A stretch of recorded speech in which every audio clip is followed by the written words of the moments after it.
kat na hisi corona nat na zi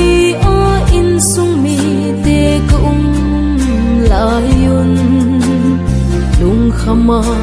ka lai ta uvin ka tau nau salin pakain tam na e pitau ve hallelujah paka ki pa e hallelujah paka ka thang va e tam lo te dia dam na pakai na hi ze in hat sung nung pen pakai pathen ka wa achoi ye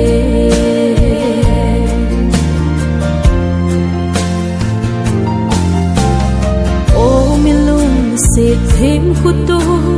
thêm pakai nei ngai lut na alo pi in thu pi ka sai tha sam le hat lo ba ka lain ka tau na le ka thom na e san pe pakai na hi hallelujah paka ka ki pa e hallelujah paka ka thang va e tam lo te dia dam na pakai na hi ze in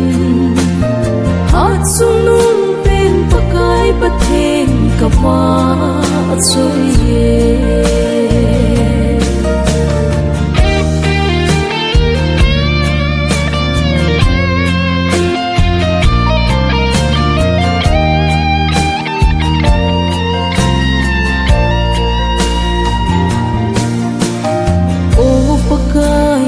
hinna suhat singin tha sam le hat lo baka lain zong dei ngai lut nau a lo pi ken sei choi le ding ka pakai o ka hin lai songin hallelujah paka ka ki pa e hallelujah paka ka thang va e tam lo te dia dam na pakai na hi ze in hat sung nung pen pakai pathen ka wa achoi ye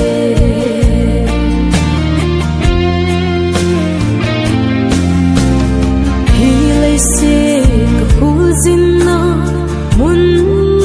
a hi